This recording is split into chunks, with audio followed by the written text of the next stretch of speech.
warning, this particular episode is going to be just jam-packed with thrilling mature content. We're talking all about scandalous historical events, complete with graphic descriptions to really titillate your senses. Listener discretion is advised. Please, won't somebody please think of the children? And just a tiny little thing to keep in mind. We all love being interrupted by ads while trying to enjoy some precious historical content. It's not like we could do without those ever so fascinating paid promotions that miraculously support the podcast's production costs. But hey, who needs an uninterrupted historical journey when you can have some good old product placements, right? Broadcasting live from an undisclosed bunker, it's the Reasonably Priced Time Machine podcast, with your host, Professor Ryan Lancaster. Also featuring a good dose of mediocrity from the talents of Archie and Hildy.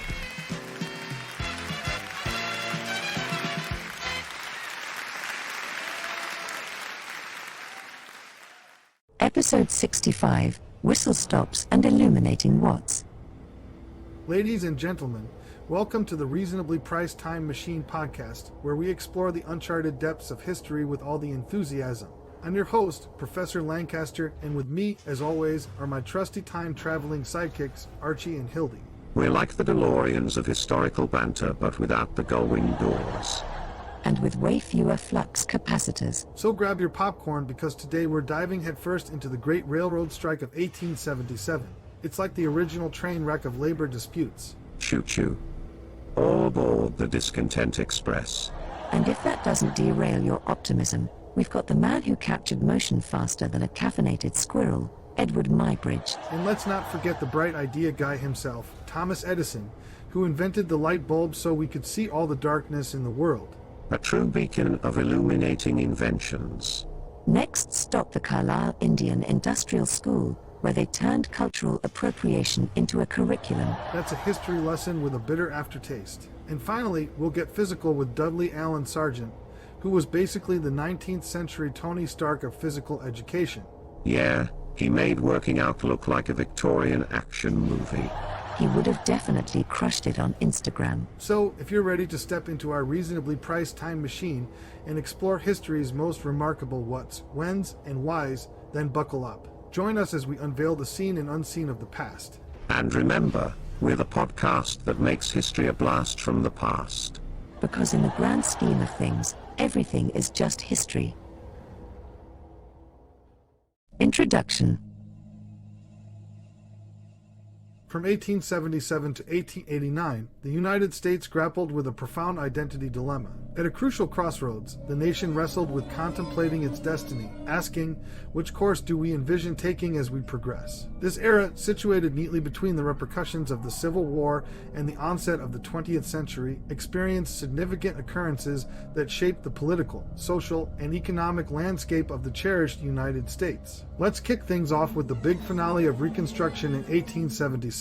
It was like the end of a wild party. The federal troops packed up and left the South, and suddenly the atmosphere was thick with Jim Crow laws. These discriminatory rules unraveled the progress made during Reconstruction faster than you could say Compromise of 1877, which did a stellar job dismantling federal protection for African Americans. Racial discrimination and inequality waltzed back onto the scene like they never left. Economic ground zero was also a thing during this era. The rapid shift of the United States from a serene community into a robust industrial entity occurred nearly instantaneously. Yet, as frequently observed, substantial influence tends to breed notable greed. Enter the trusts, these corporate giants that threw a monopoly party, caring little for the folks on the factory floor. Cue protests, cue the Great Railroad Strike of 1877, prompting the Knights of Labor to debut on the stage of worker discontent. Civil rights took center stage in this drama too. African Americans were tired of being treated like second-class citizens, so they formed groups like the NAACP. Booker T. Washington and W.E.B. Du Bois were like the dynamic duo. But then the Supreme Court dropped the mic with the 1883 civil rights cases, making racial segregation the trendiest thing since sliced bread. And then there was the cultural scene, the Gilded Age. Flashy displays of wealth, societal imbalances as far as the eye could see. At the same time, Mark Twain and his buddies were bringing realism to the literary table, using words to hold a mirror up to society and say, hey, we've got some issues to work through. The U.S. was riding the wave of global economic stardom, making friends and influencing people. Civil rights got a few baby steps forward, and the arts were doing their thing. But the demise of Reconstruction left racial segregation as a stubborn stain. Industrialization cranked up the heat on working conditions, and the Gilded Age was like a neon sign flashing wealth gap ahead. Why is this relevant in our current context? These origins are intertwined with the challenges that continue to confront us. Civil rights and economic inequality debates were kicking off back then too. The victories of the time can be our guideposts to progress, but the failures are the cautionary tales, the whispered reminders to learn from history and not repeat its funky dance moves. The Great Railroad Strike of 1877. In the tapestry of American history, the Great Railroad Strike of 1877 emerges as a pivotal chapter, a symphony of dissent echoing through the heartland. Martinsburg, West Virginia, July 14, 1877, where the sparks of protest ignited a blaze across the nation. Baltimore, Pittsburgh, Chicago, all caught in the storm. The fuse was a 10% wage cut by the Baltimore and Ohio Railroad, and it sparked a collective outcry against oppressive conditions and pitiful pay among railroad laborers. Now, let's talk about repercussions. This wasn't just a ripple but a seismic wave tearing through the nation's fabric. Economic chaos ensued, and businesses shuttered in response to the crippled transportation network. It laid bare the fragility of the American workforce, revealing the intricate dance of interdependence among industries. This wasn't a mere grumble but a primal scream, echoing the chasm between the working class and corporate overlords. And so, the strikes weren't a momentary tantrum but a demand for systemic change in labor conditions and compensation. It was a booming call to arms, a rallying cry against the status quo. Fast forward, and you'll find that the echoes of those strikes found a home in legislative halls. The strikes met with brutal repression, kick-started a national conversation on the government's role in regulating labor relations. Laws were birthed to shield workers' rights, a delicate dance to find equilibrium between labor needs and the suit's interests. Now, let's talk outcomes, both bitter and sweet. On the positive side, the strikes birthed labor unions, fortifying the collective voice of workers. Legislative reforms followed suit, slowly improving conditions for the toiling masses. But, lest we forget, there were scars too. Violent suppression was the bitter pill, with the powers resorting to military might to silence the clamor for justice. The economic disruption was undeniable, exposing the underbelly of the nation's infrastructure vulnerability. This occurrence transcended mere historical annotation. Instead, it marked a profound upheaval in the geological strata of American history. It gave rise to a labor movement that was more structured and outspoken, heralding the advent of the Knights of Labor and the American Federation of Labor. It constituted a rallying cry for transformation, resonating throughout the progressive era. And why does this matter today? Because the struggles etched in the annals of 1877 resonate in the modern era. Fair wages, safe working conditions, and the right to organize are not relics of the past, but battles fought on a contemporary battleground. The sacrifices of those who stood tall in 1877 aren't distant echoes. They are the whispers guiding our steps in labor rights' labyrinth. In conclusion, the Great Railroad Strike of 1877 was not a mere moment, but a crucible that forged the path for justice, equality, and the rights of the American worker. As we navigate the complexities of our present, let the echoes of 1877 serve as a compass, a reminder that the struggle for workers' rights is a torch passed down through generations, a flame that refuses to be extinguished.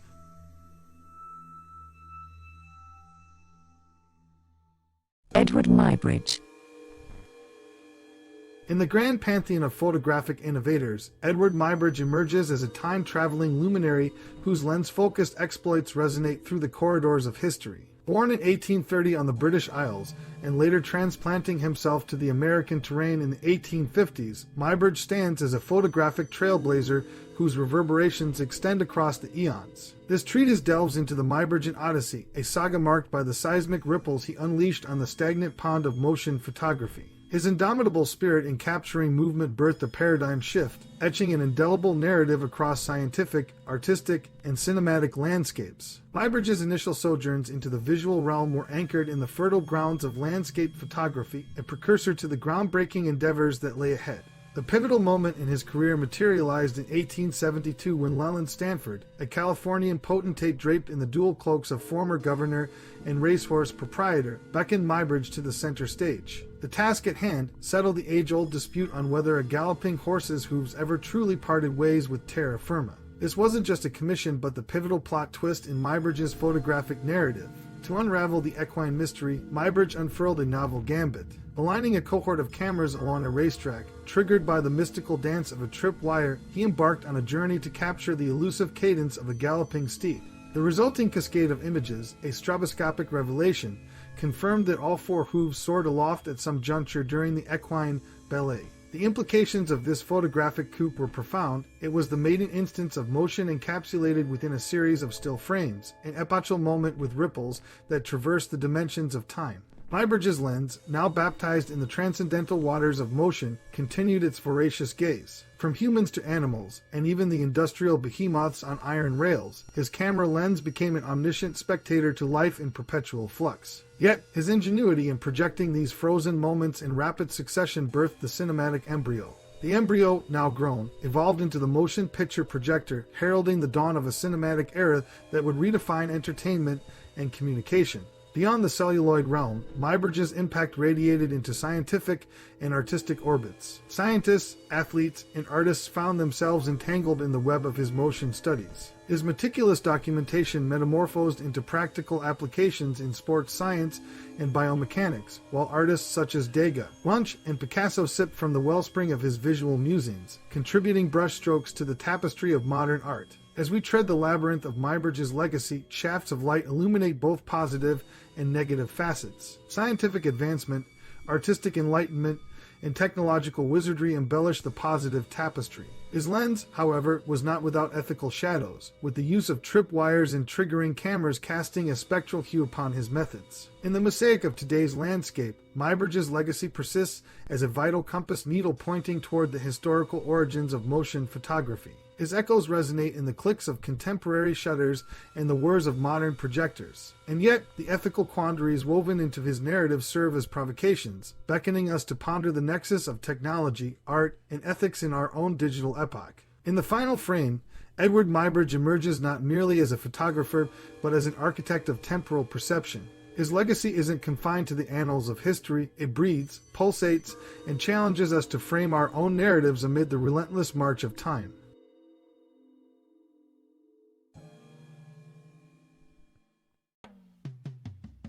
And now, a short commercial break and a word from our sponsors. Today, we have a mind-boggling sponsor that will challenge everything you thought you knew. Get ready to open your minds because we're bringing you a commercial for nothing. That's right, folks. Nothing. The ultimate experience, the pinnacle of existence. Imagine a world free from the constraints of form, substance, and meaning. It's not just an absence, it's an opportunity. Think about it. In a world inundated with information, stuff, and distractions, nothing offers you the chance to escape it all. No more clutter, no more noise, just pure, unadulterated nothing. You might be wondering, what can I do with nothing? The answer is everything. Nothing is the canvas upon which you can paint your wildest dreams or grandest visions, or even just revel in the tranquility of emptiness.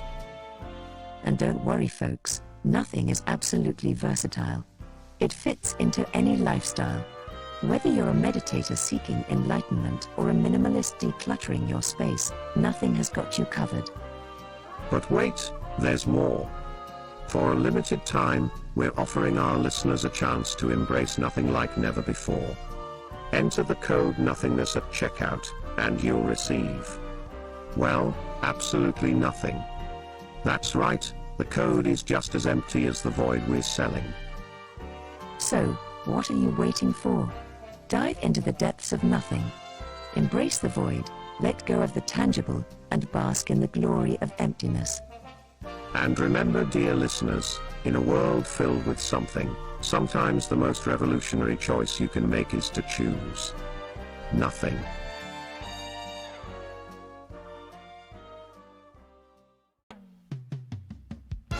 And now, back to our regularly scheduled programming. Thomas Edison's light bulb. In the primordial darkness before Edison's illuminating stroke of genius, people stumbled about, tethered to the whims of natural light during the day and the feeble glow of gas lamps after sunset. These lamps were dim, treacherous, and more likely to cause a conflagration than cast a reliable light. The sun dictated the rhythm of life, curtailing productivity and plunging the night into a murky abyss. Then came Edison, the maestro of invention, wielding a game-changing contraption known as the light bulb. This wasn't just a bulb, it was a beacon, a daring dance with the darkness that heralded a new era. No longer bound by the hazards of gas lamps, the light bulb flickered to life, banishing explosions and fires to the shadows. Nighttime, once the moon's dominion, became a canvas for extended work and leisure. In the grand tapestry of the economy, the light bulb was the warp and weft that rewove the fabric of the industry. Factories and businesses, like insomniac titans, could toil into the night, cranking out productivity and profits. The night shift emerged, a nocturnal revolution propelling urban sprawl as laborers flocked to the glow of opportunity. Quality of life surged forth, buoyed by the incandescent glow of progress. People toiled and studied into the wee hours, their minds illuminated by the artificial suns Edison had birthed. The night became a stage for a cultural renaissance, with homes aglow in familial warmth and public spaces extending their nocturnal embrace. The light bulb etched its mark on the pages of history, a scorching reminder of Edison's audacity and brilliance. It wasn't merely an invention,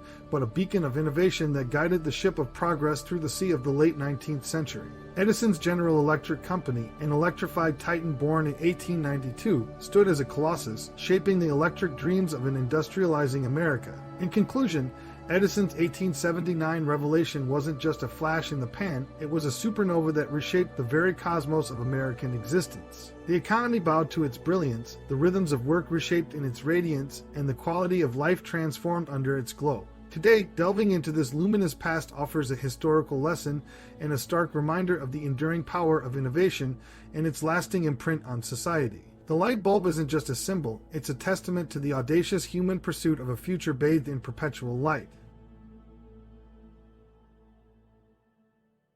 Carlisle Indian Industrial School. In the belly of Pennsylvania, in a town named Carlisle, there stood a place that reeked of broken promises and stolen heritage, the Carlisle Indian Industrial School, a testament to Uncle Sam's grand idea of shoving Native American kids through the ringer of assimilation. Captain Pratt, a man with a penchant for erasing traditions, birthed this institution in 1879, claiming education was the magic wand for making Indians talk, walk, and dream like white folk. A boarding school, not unlike a prison, where the wardens wore suits instead of uniforms and the inmates were innocent souls robbed of their roots. The government's playbook dictated strict rules, enforced uniformity, and a brutal cultural striptease. You'd think you stepped into a factory, but it was more like a soul-crushing mill. At Carlisle, they didn't just teach lessons, they erased whole identities. Native tongues were silenced, dances forbidden, and spiritual beliefs trampled like weeds. The air reeked of suffering, and tales whispered of physical and emotional lashings. Mortality clung to the place like a stubborn odor, claiming the young and hopeful.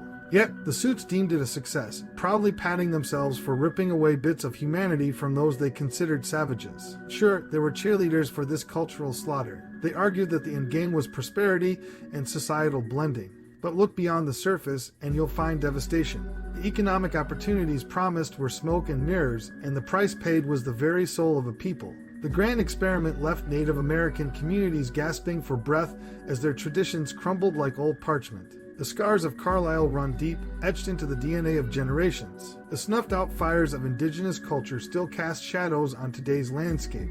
Forced assimilation left an indelible mark on Native American communities, a scar that throbs with the pain of lost identity. The numbers dwindled, the stories faded, and the threads connecting generations snapped. Looking ahead to the present moment, the lingering resonance of Carlisle remains palpable. The historical narrative of this locale serves as a poignant testament to the enduring systemic inequities endured by indigenous communities. It functions as a reflective surface, compelling society to acknowledge and grapple with the haunting specters of its history. The imperative of cultural sensitivity transcends mere rhetoric, it is an essential requirement. The rights of indigenous peoples are not up for negotiation, they stand as unequivocal imperatives. The Carlisle Indian Industrial School is a grim lesson, a chapter soaked in the blood and tears of a people fighting to hold onto their essence. To turn away from this history is to perpetuate the injustice. It's a plea to recognize the wrongs, acknowledge the pain, and pave a road to redemption. So let Carlisle stand as a haunted monument, a stark reminder etched in the nation's consciousness. Learn its lessons, lest we be condemned to repeat its sins. The echoes of forced assimilation may linger, but we can dull their resonance through understanding,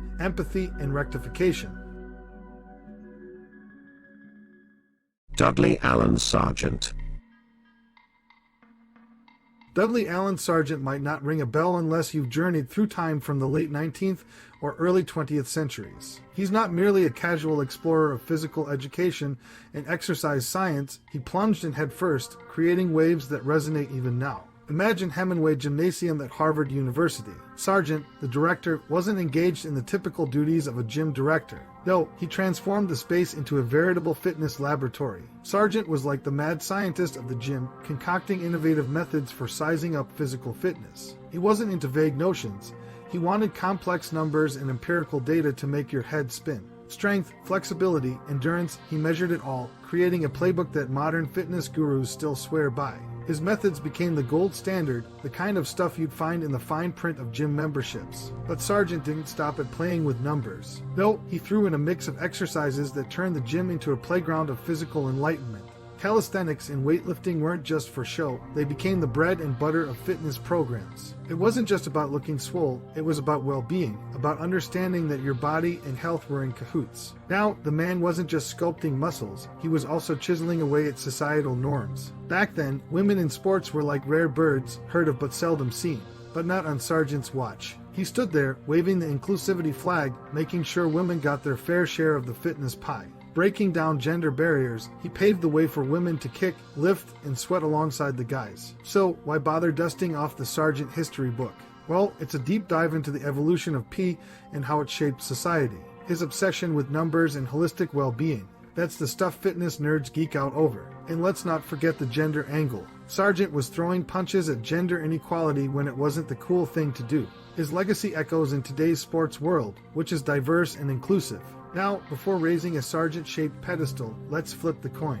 History is a mixed tape, and sometimes the tunes could be more upbeat. The era's gender norms were a roadblock, and even though Sargent tried to bulldoze through, society was throwing a few punches back. It's a reminder that progress has its hurdles, and that the fight for equality is a marathon, not a sprint. In the grand scheme, Dudley Allen Sargent isn't just a name in the history books, he's a sweat-soaked, weightlifting, gender equality championing time traveler whose impact on fitness is still written in the sweat stains on gym mats. So, the next time you flex those biceps or break a sweat, remember you might owe a nod to the guy who turned a gym into a science experiment and kicked down a few gender barriers.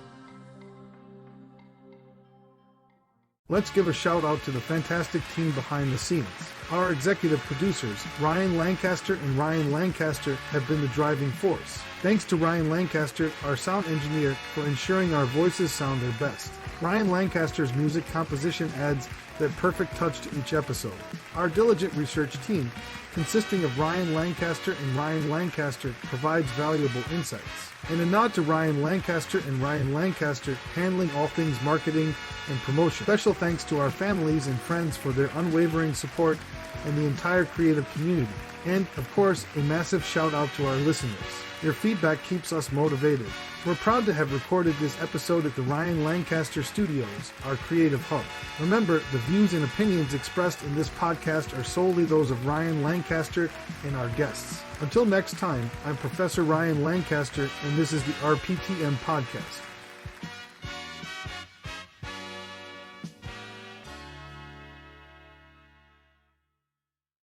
Congratulations, dear listeners, you've survived another riveting episode of the Reasonably Priced Time Machine podcast. I'm sure you're all thrilled to have spent your precious time on a podcast that takes you on a journey to the past, and by that, I mean the golden era of dial-up internet and brick-sized cell phones. But don't worry, we're here to remind you that no matter how advanced technology gets, we'll always find a way to look back at it nostalgically while struggling to remember where we left our car keys.